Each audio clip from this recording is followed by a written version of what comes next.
people that you can't necessarily put a hex on or curse? Very small amount of people. Most people can be hexed. Who are the people that cannot be hexed? They're people that are living in their truth. They're actually connected to God in whatever way that is, consistently, constantly, and walking in that. Most people are not doing that. They're not doing that. That's interesting. This is very interesting right here. I really want to get a deeper picture, too, of this person and some more detail on that, because I think this is where everybody should be striving to be, this person who is completely covered and, like you said, walking in their truth, connected with God. Yeah. Right? I'm assuming you said it's a small group of these people. Oh, yeah. And you've encountered, I guess you've identified what these people look like. Give me some more detail. Not what they look like. Well, I mean, not in the physical aspect, but spiritually. Spiritually. Yeah, they're very devoted. And I would like to say, you know how like monks, they go months and don't talk to people, and they're just constantly doing their rituals and everything, which basically is witchcraft, and they are devoted to connecting to source. Like, that is, nothing else matters to them. It's really intense. Most people don't even know how to do that, and they definitely don't care that much. Like, they're not dedicating the time to get there. That's why most people can be hexed and can be cursed, because they're not doing that. Wow. They're not dedicated. How do you know if somebody is covered in that way? I can see it. Really? You can just look at them and see it. They'll be able to see it in me too. Yeah, you can see it. It's easy. And when you say, okay, I'm certain you like live with the demons that they already have. Yeah, because sometimes they don't know it's a demon. They think that it's them, or I'm just going through something. They don't notice that it's demons attached to them. Yeah. Can you see that? Can you just see when it's a demon attached to somebody? 100%. It's super easy. I can see when I'm walking down the street and I see people, I'm like, yep, walk over this side. It's easy to see. Wow. Those are the easiest. I can see the beautiful auras on people too. I can see when people literally live in their truth, like I was talking about, because it is show, and it's amazing to see, because some people they have their facade that they show everybody else, and then they have who they really are. So the aura doesn't lie. Energy doesn't lie. Nobody can put on a facade when it comes to energy. Nobody can duplicate energy. You really cannot fake it. You can't fake it. You either got it or you don't. That's it. Regard not them that have familiar spirits. Other translations say mediums or spiritists. Neither seek after wizards to be defiled by them. I am the Lord your God.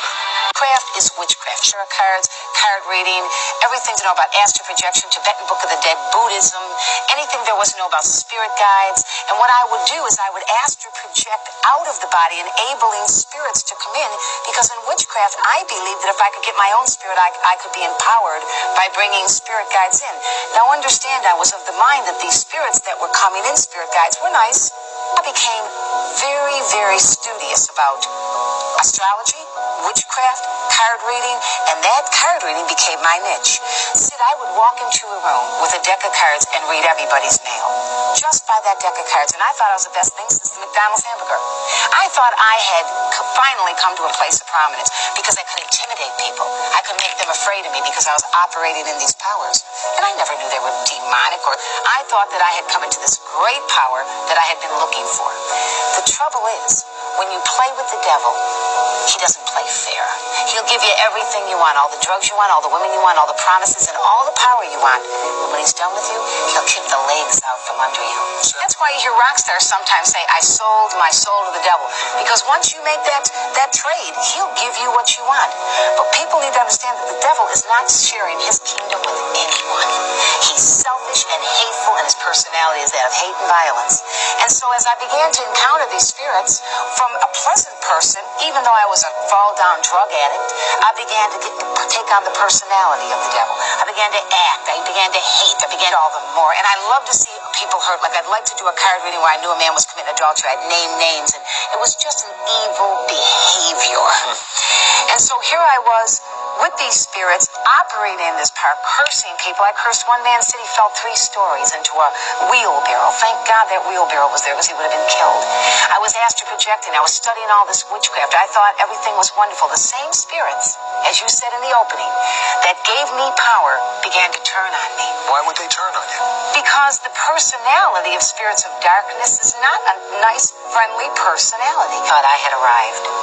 But as these spirits began to turn and to torment, the same spirits that gave me power to read cards and astral project and operate in the solical power, the psyche power, would turn on me. As if all of a sudden the same voices that would say, this man is committing adultery, or this woman steals at work, or this girl's going to get married last year, when I was reading cards, would now say to me, you should die.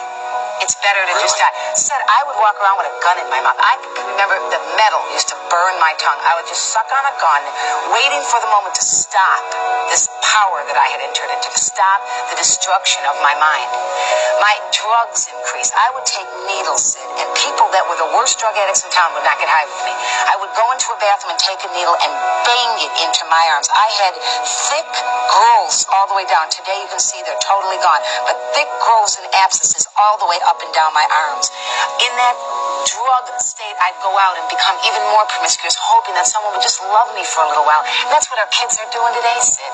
They want somebody to love them for 15 minutes. That's why sex has become an everyday movement. Then one day, a young woman approached me named Linda Smith. And you know what, Sid? She really believed in the power of God.